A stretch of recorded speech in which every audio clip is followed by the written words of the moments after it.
Hello. I'm going to do some predictions for you right now. I'm going to 2 shows this weekend. There's also a big pay-per-view this weekend. I'm going to do predictions for all of them. How does that one sound? Now, first things first, you may have seen recently that I was part of a podcast. It was called BritWrest Chat. Basically, I talked about all my BritWrest stuff on there, pretty much. I've decided to take a step away from that podcast.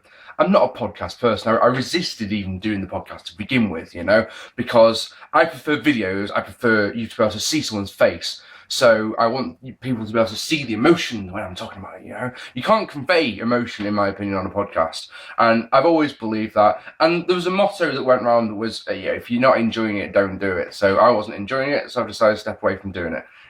I also said, when we started it, I said to my 3 co-hosts, please don't fall out. If we ever fall out over this, I'm going to be distraught, and of course, falling out with one of my co-hosts, so that was fun. Cheers for that one. So anyway, I'm working at Great Bear Promotions this week. Happy birthday, Great Bear. I'm so chuffed about this show because I was at the very first Great Bear show over a year ago now, or about a year ago, and there was 25 people there, including me and my mate Alex, and it was just one of those, I wish there was more people here, but at the same time, we came away going, well, that was actually really good, wasn't it? Because every wrestler who was in the ring, gave it their all. It didn't matter that there was 20 people there. They all gave it that absolute all, and that made a big impression for us. I've only missed 1 Great Bear show since then, and I am proud as punch to be able to say that I actually work for them as their play-by-play guy. And I'm working there tomorrow night. Happy birthday, Great Bear, with Bobby Cash by my side. You've seen Bobby in that Fight Club Pro review I did, and also on the Heroes and Villains match that I put up between Bubblegum and DDL. We've got a good card. Tyler Bate and Evan Sarvin team up to take on the Henchmen. If you haven't seen the Henchmen, you need to go and check these guys out because they are absolutely fucking hilarious. They're genuinely funny, and they're both Jim Diehard and Benson Destruction are both talented guys. Evan Sarvin coming off a big victory last time out against Damien Dunn, and Tyler Bate is he's going to be a star. I'm absolutely certain of this, and I'm expecting the Henchmen to win, though, I'm afraid. Matt Fox makes his Great Bear debut. Matt Fox is part of the RWA, the Runcorn Wrestling Association. He recently did a dark match as well, PCW, up in Preston, and he's the next level champion, something like that. I've got it written down on my show notes, but I've actually forgotten what champion he is. But unfortunately, he has to make his debut against the big man that is called Cyanide, who just squashes people for fun. Last time out at Great Bear, LA Austin fought bravely, but in the end, he just got owned. So I'm expecting Cyanide to get the win in this one. A match I'm genuinely looking forward to is Chris Brooks makes his return to Great Bear. He missed the last show because he was in America wrestling for CZW. He's taking on Zach Gibson, and this one I'm expecting, honestly, to be a technical classic. I really want this one to be all over the mat, and I want this one to be decent, and I want this one to be long. I want this one to go like 20-25 minutes. Expecting this one to be the first half main event, if you know what I mean. And really, this is a tricky one because I haven't a clue who's going to win it, honestly. But I'm going to give the nod to Chris Brooks I hope Zach's playing heel as well. So I've only seen Zach's heel work a couple of times, and each time it's been, there's not really a lot of difference between heel Zach and face Zach, So I really want Zach to bring it on this one. Brooks going to win. A light heavyweight tournament match with Sona Durson versus Damien Dunn. Sona Durson returned to Great Bear after he made his debut for the company back in September last year in Congleton at Great Bear in Beartown. Damien Dunn still without a singles victory in Great Bear, so it's him who I'm actually giving the prediction to. Sona Durson, I saw him last time out at Futureshock against Mark Massa, and he was brilliant. He was so agile, he was crisp, he was floating around the place. Brilliant, no problem with that. So, and then 2 main events. Damien Dunn's going to win, did I say that? 2 main events, massive matches. Sam Bailey versus Joey Hayes versus Joshua Bodum. This is a 3-way dance, so it's elimination rules, and it's for the number 1 contendership as well. And this one is when I first sat down, like, oh, that's a good match. And when I started doing my show notes, it's like, oh, rematches galore here, because Sam Bailey defeated Joey Hayes back in May of last year, maybe. Exciting Battle in Cheshire, brilliant name. And then Josh Bodum, he had Joey Hayes beaten last time, but he got disqualified because he refused to break his submission finisher. So there's those nice little touches there. Of course, Sam Bailey lost to DDL last time out in the finals of the championship chase, so he will obviously want to get the win so he can go against DDL again. There's a lot of stories to tell in this one, which as a commentator is just joyous for me. One of the things I thought, when I started out as a commentator, I just thought, just tell the moves, tell them what moves are going on. They'll look, the move. And what you realise is the more you get into it, the more research you do, the more you watch other commentators, because that's what I do. I will watch a DVD and just listen to the commentary the whole time, And one of the things you realise is that you spend more time talking about the story of the match than the actual moves that are going down. And I'm so chuffed that I realised that, And this is one of those matches where I reckon me and Bobby will probably spend very little time actually talking about the moves that are going down, and actually try and tell the story of the match as well, because it's still the three-way dance. I'm expecting Joey Hayes to win this one. That's just me, and that's because in the main event, deadly Damon Lee takes on the Kentucky Gentleman, Chuck Taylor, Dragon Gate USA star, Shikara star. 2 out of 3 falls, as all Great Bear Championship matches are, I assume, because the last one was, and this one is, so I'm going to assume that it is. This one should be brilliant. I've got to say, hand on heart, if it was me, I wouldn't have booked Chuck to go against DDL, and that's not a slight on DDL in the slightest. It's just, for me, it's the whole Imports Championship matches. I've only ever seen Import win the championship once, and I think, that was one of those times where, I still to this day don't know with Futureshock. I really don't know. I get asked a lot what was meant to happen that night. It's like, you're asking the wrong person, mate. You really are. But yeah, David Richards defeated Jack Gallagher last year at the Super Show to win their championship, and all stuff that I'm going to talk about in a second is a combination of that. My opinion, DDL is going to win this one. Like I say, it's 2 out of 3 falls. I'm hoping that Melanie Price will be with DDL because she makes a fantastic partner to him. And that is that, ladies and gentlemen. Next, on Sunday night, it's Futureshock 65. And I'm an idiot, I actually forgot to bring up my notes for that one. So, yeah, it's got a thing that I've got on my computer, isn't it? So, this week's Futureshock is going to be a different show than normal. A normal show, be it an indie show, be it a WWE show, lots of matches that are pre-announced. On this card, there are not one pre-announced match. Not one. Not a single one. Because, as I mentioned a moment ago, David Richards defeated Jack Gallagher to win the Futureshock Championship back at the Super Show. He was then announced for Futureshock 62 and no-showed. He was then announced for Futureshock 63 and also no-showed that as well. And that, for me, we were talking about this, me and a group of friends the other night, and it's one of those, it's... Max, my friend Max said, I find it hard to trust anything that Futureshock say after that, because he specifically said, I brought, to sit to one of those shows, I brought to friends who have never been to a Futureshock show, and made a point of saying, look, you need to come to the show. Dave Richards is going to be there. And then I said this on my review of 63. Imagine when they get off the train having to say to them, look, Davey's not here. Do you still want to come to the show? And like, yeah, I suppose. Sort of thing. And it's like, basically, the reason I'm saying this is that we've been told that this is a completely random draw. There's 8 wrestlers, right? And one of them will be the Futureshock champion, the new champion. See, I'm getting ahead of myself. Davey no-showed both shows, so Futureshock management stripped him of the championship. We've got no champion at the moment. On Sunday, it's a Lotto Thunder. 8 men go into the tournament. The winner, will be crowned the Futureshock champion. I assume that night. That's why there's been no matches announced, because they've got to get through all those matches. Which means I'm expecting some of them to be very, very short, for example. This is what I'm trying to say. The point I'm trying to make is that the Futureshock management have said, look, this is completely legit. And like I say, it's one of those, bollocks sort of things, I believe them, but some people don't, is what I'm trying to say. By the sounds of it, a lot of people have gone, well, how are you going to do this, and how are you going to rig this, and how are you going to make these matches work? What I've been told, on Brit Rash Chat this last week, this was Magic Mark said this,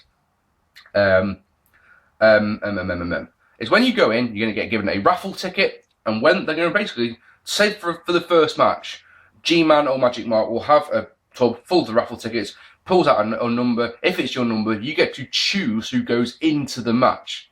So if, let's say, for argument's sake, someone across the other side of the arena picks out their number and they choose, I want Dave Rain. And then it's like, right, that'll make you think, like, who would I, if it was me, who would I like to face Dave Rain? And then Magic Mark, number 400, like, fuck me, that's mine, baby! And everyone will boo, because they'll say it's rigged. Like, last time I won the raffle, I got booed out of the building. Like, it's rigged, you might be. Like, how could I have rigged this? Sort of thing. But anyway, it's like, I'll go, Dave, I want you to get squashed good and proper. You're facing Cyanide. So anyway, the point is that it's Cyanide, Dave Rain, Josh Bodum, Xander Cooper, Styx, Noam Dar, and some others. Zach Diamond Gibson, and one more who I always forget, which is, who's the other one? It'll come to me. At the moment I think about something else, it'll come to me. So my prediction for the win is one of two men. It's either Zach Gibson or it's Amber Cooper. The thing is, what's intriguing about this one is that Zach Gibson beat Dave Ray in the cage match at the Super Show, to win the number one contendership, which he still hasn't cashed in because there hasn't been a champion. And then Cyanide won the trophy tournament, which gave him a title shot for a year. So we've got two men in this tournament who don't need to win. Does that make sense? So my pick is either Zach Gibson or in my heart says it's going to be Xander Cooper. And I genuinely believe, and when everyone asks me, this is what I always say, that at some point later on this year, we're going to get the new champion versus David Richards, title versus title. That's what I'm expecting to do.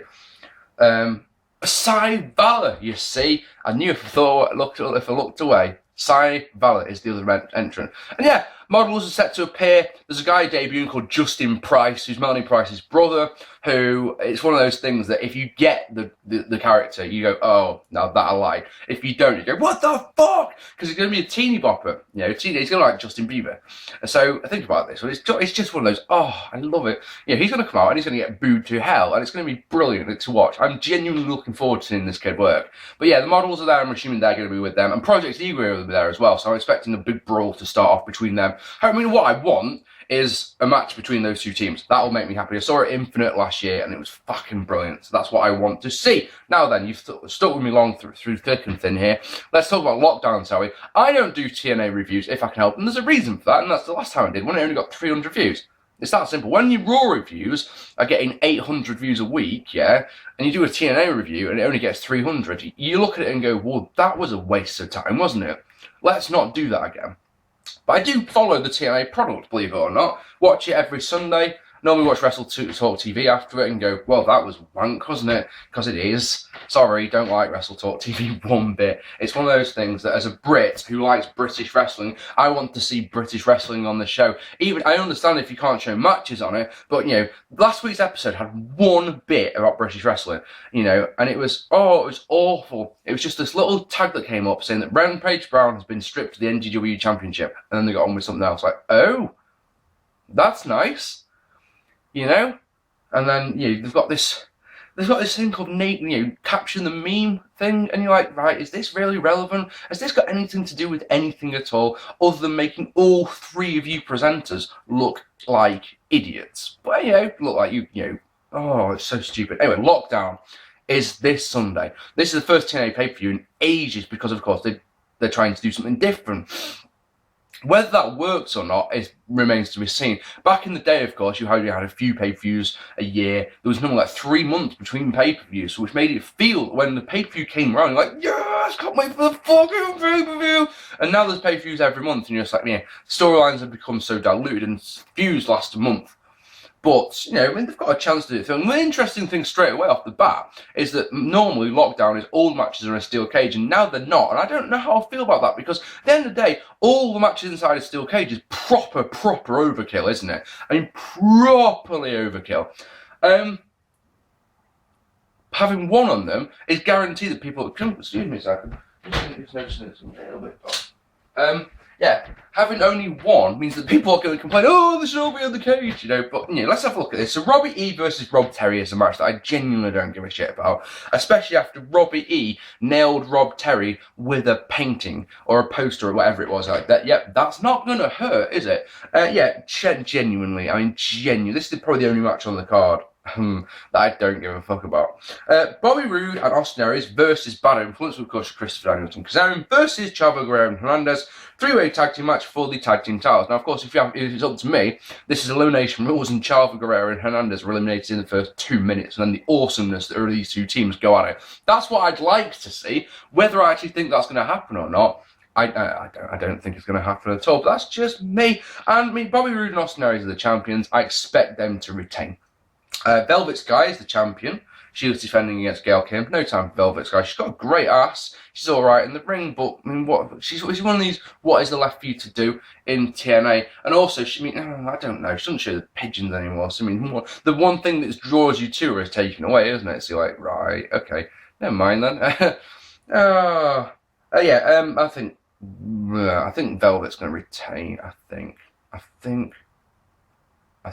No, I don't actually, because yeah, Gail Kim's going to win this one. There we are. Just changed it. Kurt Angle versus Wes Briscoe. This is a steel cage match. I mean, that's a big match. A steel cage match against Kurt Angle. I mean, the whole Aces and Eights storyline, I'll probably talk about shortly. Well, I'm going to talk about it now, actually, because of the next match is all about the Aces and Eights. Aces and Eights for me have been a massive letdown. A massive letdown. The simple reason, I mentioned this about the Shield recently, is that they always lose. Always lose.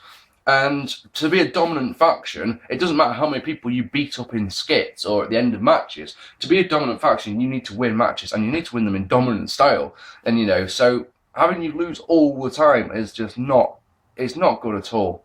You know? In the Lethal Lockdown match, it's Team TNA versus Aces and Eights. It's Sting, Bruce Magnus, Samoa Joe, James Storm, Eric Young versus Devon, Mr. Anderson, Mike Knox, DOC, and Garrett Bischoff. Yay, whoop-de-doo. This match and Wes Briscoe versus Kurt Angle, both the Aces and Eights need to win. They need to win. Absolutely, categorically, they need to get that victory. It's important for them, in my opinion. If they don't, especially if Team TNA don't win the Lethal Lockdown, if it was me, I'd give up on Aces and Eights. Like, what is the? Just don't bother. Just no. Just no, and no again. Just give it up. And then the main event is also a steel cage match. It's Jeff Hardy defending against Bully Ray. I'm amazed they haven't turned Bully Ray yet, because this is one of those storylines that they're doing with Brooke Hogan. It's not Hogan, it's not a name, is it? It's Bully. But why is she? You know, she's on screen. She's the Hulk Hogan's daughter. She is Brooke Hogan. Anyway, this whole thing with Brooke Hogan, Hulk Hogan, Bully Ray, it screams at me Triple H, Steph McMahon, Vince McMahon. It really does. Like, really does. I'm amazed Bully hasn't turned yet, because I'm expecting it. Not only am I expecting Bully to turn, but Brooke to turn as well. That's what I'm expecting, brother. So, I mean, I can see Bully winning this match, though. And do you know what's crazy? It's if you told me 5 years. You see, the perils of using your phone, which has got a camera in, to make videos. There is always the chance that someone will call you in the middle of doing the video. Just like that. It's Vodafone. Can we talk to Mr. Pearson, please? Fuck off! If you had told me 5 years ago that Bully Ray Dudley would win the championship or be in a championship match in the middle of a big push, I would have laughed at you and gone, don't be so stupid. It's interesting the way that wrestling works, is that now I'm like, yeah, cool, take it, take the championship. I'm not asked about Jeff Hardy being champion in the slightest. You know, do it. And that's going to be Lockdown. Sorry this vid's been so long, and thank you for sticking with me through the Brett Rest stuff that you are. So I was like going, what's he talking about? Who the fuck is you talking about, Pearson? But yeah, I've been Mark P. I'd love to know what you think of what are you thinking going into Lockdown? I'm thinking this could potentially be a very good show, because alright, the card isn't wonderful. We've got you versus Robbie T, I can give or take. But the rest of it should be alright, and because there hasn't been a pay-per-view for a while, I'm expecting TNA to bring their A game. You know? So, yeah. I've been Mark P. Hit that subscribe button, hit that like button for this bad boy. And, yeah, I'll be back. Listen, if you want me to do a Lockdown review, let me know, right? But the thing is, because we've got a tradition over here, which is that Lockdown or TNA pay-per-views are on Wednesday night, right, over here in the UK for free. And the boys come around and we watch it. So if you want me to do a Lockdown review, I will do one, but it'll be Thursday next week when I'm meant to be uploading my 10 years ago. So you tell me, if you want me to push the 10 years ago back, I will do. You'll have to let me know in das comments, yeah? I've been Mark P. Take it easy. I'll see you all soon. Sorry for the interruption with the phone call. Take it easy, boys.